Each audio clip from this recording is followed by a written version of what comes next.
Yo, what is up, guys? We are back for another UFC fight night.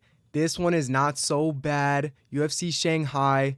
You know, our social credit will be going up, guys. I'm telling you, this card is not terrible. I'm going to be going through the whole thing. I feel like we have some decent fights on here. I'm excited to see a lot of these guys fight, but I'm going to start bottom to top. Let's do it. Ding Meng versus Cam Nelson. This is an interesting one. Hella experience versus not much experience at all. And, Ding Meng is an interesting fighter, throws a lot of volume, super aggressive, and super interesting to watch. I just don't, there's not much on Cam Nelson as far as, striking wise. I feel like he's a guy who likes to take people down and, use ground and pound, use submissions, but I don't know if he'll have the experience to beat Ding Meng. There's a possibility he will take him down and, you know, submit him, but I also think Ding Meng has good enough takedown defense. He's the bigger guy. I just feel like he has a lot more experience. I think he's the champion in this like Chinese fight. I don't even know. It's like some UFC Fight Pass thing, but a lot of experience, 45 fights, and I think he'll be able to get it done. Just more volume. He lost to Jose Souza in his last one, but I just think he'll be able to build off that, and I think he'll get it done. Decision is possible. Finish. He could also finish him. I'm not gonna lie. He has a lot of finishes, and you know, I just think this has fight of the night potential. Honestly, like these dudes are very entertaining. So, it'll be interesting to see. I'm gonna pick Ding Meng by decision though. By decision. I was really leaning Cam Nelson at first. I just thought that he would be able to grapple him, but I don't know. I feel like he's fought a lot of cans, and I don't know if I could trust it. But Ding Meng is a little bit more tested. You know what I mean? So Ding Meng decision, easy pick. On to the next one, Zhang Jingnang versus Julia Podolski. Honestly, this is bro. She is trash. Zhang Jingnang is trash. She was the champion in one, and she fought nobodies, and she is terrible. I'm not gonna lie. Like she has this weird striking style where she fights with her hands like super out in front of her and doesn't really guard her face. She's super susceptible to hooks, and I just don't think it's gonna fare her well. Julia is a good striker. Some good kicks, good movement, and I think she should get this one done. It's super weird. I don't know what one champion has going on, but they do not have competitive fighters in the women division, I don't think, because watching her fights, I was just so surprised at how they were going. Like these were just super low level, and she got beat up by Angela Hill pretty badly, and when she was old too. Like it's cooked, bro. I'm not gonna lie. Julia Pelostri is definitely gonna win this one. I'm not gonna lie. I'm gonna say decision. Honestly, I just don't think Pelostri has the finishing acumen to her, and I think she'll just work her way in with the kicks and keep the distance, but also be able to her boxing. I'm not gonna. Jingnang has nothing, bro. I'm not gonna lie. Julia should win this one. Should win this one. She does have the experience, but I don't think it's gonna go very far. So yeah, man. Julia by decision. On to the next. Lawrence Liu versus Hector Santiago. This one, I don't think either of these guys are really true UFC level. Lawrence Liu has a weird style as well where he holds his hands super out front and just super chaotic crashing in, shoots a lot of takedowns, sloppy striking, but, in good condition, pushes a good pace. Hector Santiago is not a good striker at all. I've seen some of the guys that he's fighting, and he fights absolute cans. So I do think Lawrence Liu will have the edge in this one and, be able to shoot more takedowns, push a pace. He should have the easy win in this one. I don't think Hector Santiago even has the striking to punish Lawrence Liu's bad striking. That's what kind of fight we're talking about. It's going to be, not the best display of skill, but, Lawrence Liu should get it done, just better shape and pushing the pace. So I'm going to say Lawrence Liu by decision. On to the next, Zhao Long versus Francisco Nuzzi. This is an interesting one. Like last time we saw Zhao Long, like he was fighting Cody Garbrandt. kicked him in the nuts a bunch, and they had that funny ass moment where he's like, they're both pointing down to the center and they don't do shit about it. But Francisco Nuzzi is a good fighter. He was in the PFL, kickboxer and everything. And, he is nice. He has some nice kicks, some really good finishes with the kicks. Xiaolong has some good kicks as well, moves around the cage well. But I am going to go Francisco Nuzzi in this one. I think that he honestly could get a finish in this by head kick.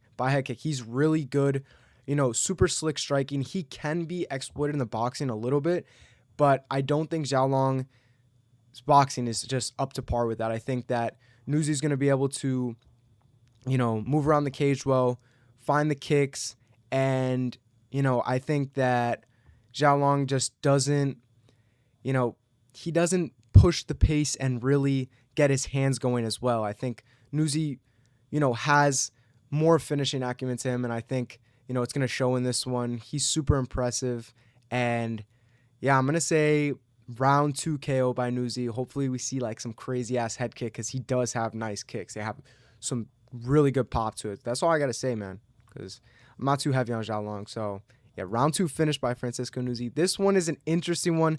Jack Jenkins versus Sean Woodson.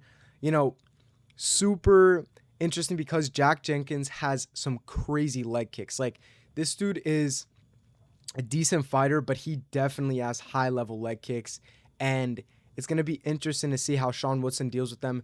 Woodson does not have much pop, and that's why in this matchup, I kind of do favor Jack Jenkins, because as the fight goes longer, even if Sean Woodson is able to outbox Jack Jenkins, I think that, Jack should be able to just keep on hitting the leg, and it'll really do a lot of damage, especially because Sean Woodson just has the craziest leg reach. Like, look at the leg reach difference. 6 inches of leg reach. That's insane. Like, Sean Woodson used to be like a heavyweight or whatever, heavy on the boxing. He really does like to plant his feet, likes to throw a little bit of like a lot of pitter patter shots and, set up like shots behind that. But I just don't think that it's going to work out too well. I think Jack Jenkins has more path to victory. He has, he has the wrestling. Woodson really is just the boxing in this one, which I don't think is going to favor him just because of those leg kicks. And, I think it could be trouble as the fight goes longer. I could see like a 29-28 decision because, Jack Jenkins is able to slow Sean Woodson down. Maybe Woodson gets the first, and then Jack Jenkins builds on the leg kicks going into the second and third. And, should be a hard-fought victory, though. I don't think this is going to be an easy one for Jack Jenkins. The reach is tough. Like, that's a 10-inch reach advantage is super rough. That's why I think he's going to struggle really early on. I think it's going to be a really close one, though. Really close decision. I don't think that either one of these guys is going to finish each other unless he really could beat up the leg that badly. But, yeah, most likely I'm going to lean decision, 29-28, Jack Jenkins. Let's go. On to the next. Ray Saruya versus Kevin Borjas. This is an interesting one as well just because of the odds. I just don't think that Ray Saruya should be a minus 650 favorite. I just think that's a little bit too much. Kevin Borjas is a good striker. Like, he is a bit of a journeyman, and he win one, lose one type of fighter, but people forget, man. Kevin Borjas did knock down Joshua Van in that first round of their fight, and he has quick hands. Like, he's very dangerous early on. I feel like in the first round, he could definitely give Ray Saruya a lot of problems if he's able to, shrug off the takedown and, just combine the strikes. He has some sick kicks. Like, he does a lot of like switch kicks and stuff, and his hands are pretty nice. He just struggles to put it together, struggles to do it deeper into the fight, and it's going to be interesting. Ray Saruya's wrestling is super high level, and he has some nice submissions. Lost to Van just because the wrestling, and he wasn't able to get it going, and Van was just too good. He was just too good. And same thing with Kevin Borjas, but Borjas definitely did have a better performance against Van, but I just think it's the styles of the matchup, and I think Ray Saruya, I'm still favoring him in this one. Obviously, he's the big favorite, and for a reason. He's a young guy. He's increasing. He's improving in the striking every single time out, and I think he'll be able to submit him. I'm gonna say round 2 submission after like a competitive first round. I think Borjas will land some good stuff, and Suhuya will be able to get him down, but too late into the round where he can't get the finish, and then starting the second round, Suhuya will get him down, and it'll be wraps from there. I'm gonna say rear naked choke. I think he gets the back, and it'll be an easy victory for him. But Borjas can definitely be dangerous early on. On to the next, Namzarad Bataviar versus Andre Lima. Andre Lima had a really bad loss last time to Kevin Borjas. He got upset badly. I think he was like minus 600 favorite or something. But I think he's going to bounce back in this one.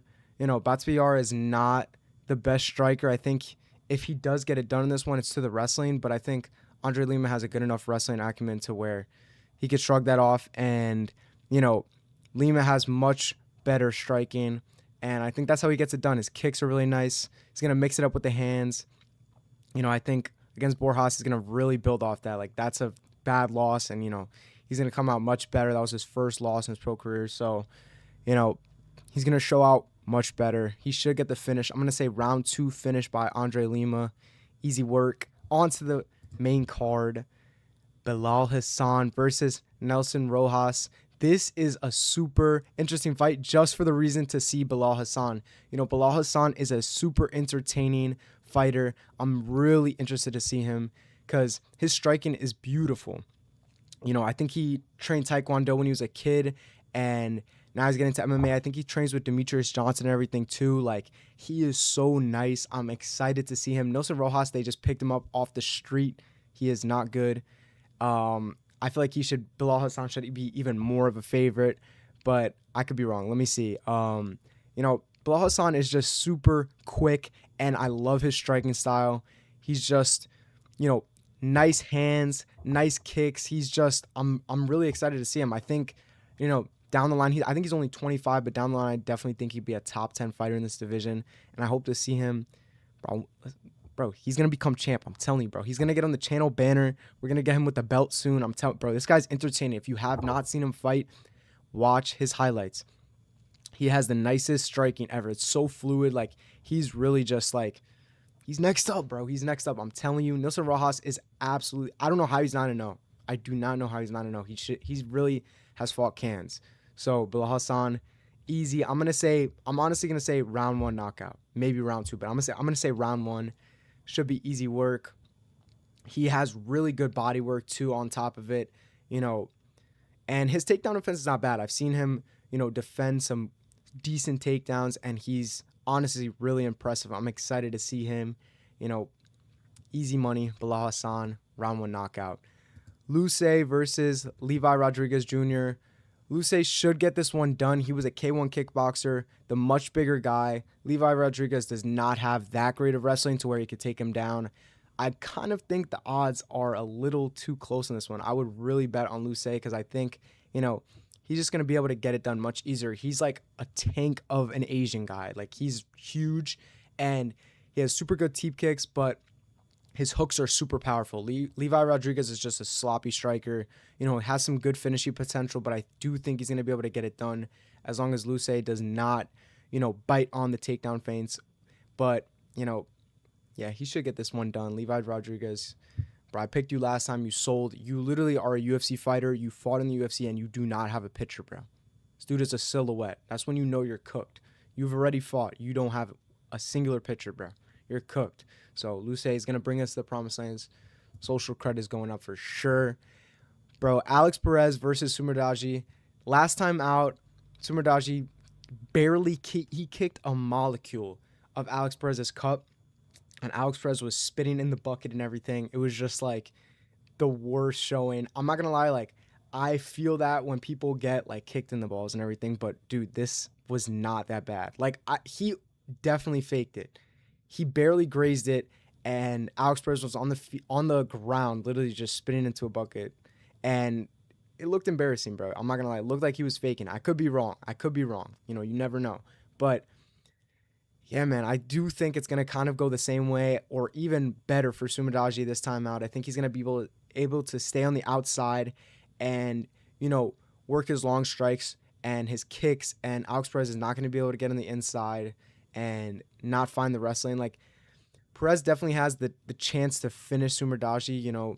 We saw Matt Chanel like submit the shit out of Sumerdagi after Sumerdagi hurt him and everything, and that was really a gruesome submission. But you know, I don't think Alex Perez can. I don't know. I'm not gonna bet on Alex Perez winning just off of a slight finish. I think Sumerdagi has the better chance to victory in this one. He's just the longer fighter. I feel like he's the better fighter on the outside, and that's where it comes down to. I think Sumerdagi defended the takedowns, pretty decently the last time out, and I think he'll build off of that. He'll have a lot of confidence knowing that he was winning that fight, and I think Perez will not be able to get to Sumerdagi. I think Sumerdagi gets this done by decision. Should be a good scrap though. Honestly, I don't think that Perez is like a level behind Sumerdagi. I think these guys are on the same level, but Sumerdagi just has the better stylistic matchup. So yeah, Sumerdagi should get this one done. I'm gonna say decision. On to the next, Adrian versus Kai Asakura. Kai Asakura is gonna get this done easily. This is my guy here, bro. They gave him the final boss. First time out, Pantoja. We're back on the win streak. Cameron Smotherman cooked him. We're up to bantamweight, you know what I'm saying? So, Kai Asakura, bro, we still believe in you. Honestly, I'm excited to see what he could do at this division. I really want to see him succeed. Hopefully get into the top 10. He looked really powerful the last time out, even though it was against Cameron Smotherman, and Cameron Smotherman is absolutely like I respect the dude, but like, you got to go, man. You got to go, because that when he fell over, it was bad, and, it was sad to see, but, Kai Asakura's, he should be able to get this one done. I think Adrian Alleg has, good distance striking. He has a lot of good single shots that he could put on people, but in general, he just doesn't put enough combos together. I don't think his takedowns are, good enough either to, really control Kai Asakura. He might get him down one or two times, but I don't think it's going to be enough to win. And I think Kai Asakura will be able to potentially finish him late in this fight. I think maybe, I'm going to say third round knockout after just an accumulation of a lot of powerful strikes. And, Asakura, this is our guy, bro. This is our guy. We need him back. Title run now, bro. Title run now. We need this. We got this. Round 3 knockout, Kai Asakura. On to the next, Yan Xiaonan versus Denise Gomez. This is going to be an interesting fight, honestly, for a women's fight, because I feel, Yan Xiaonan definitely has a lot of volume for a women's fighter, and she pushes a good pace. She's a dog, man. She's a dog. She really does, fight with everything, and she did beat Mackenzie Dern, current champ. It's impressive to see, but, she is getting older. I think she's 37, and, with her style, that definitely hurts her a lot, just because she's, dependent on being more of a volume striker and being able to absorb a lot more strikes, because her striking defense is not that great. And Denise Gomez does have some decent power. She definitely does have like an overhand over the top that I think that, Yan Xiaonan could get hurt by. But overall, I do think Yan Xiaonan will be able to, push the pace, and I do favor that a little bit more. I think this is a 3-round fight, so I do favor Yan Xiaonan in this one. And I'm going to say that it's going to be a decision, because Yan Xiaonan has only finished one person. I think Jessica Andrade in her whole entire UFC career, and she's been here for a bit. So Denise Gomez does have more finishing potential. I think if Denise gets it done, it's going to be, round 1 or 2 by like some just overhand. It's not going to be that she has an accumulation of strikes. It's going to be an overhand and ground and pound finish, But I favor Yan Xiaonan. I don't think Denise Gomez has the, grappling acumen either. And yeah, it should be a decision. Social credit will be up in this one. But in the main event, it will not be. We got Umar Nurmagomedov versus Song Yadong, a banger fight, honestly.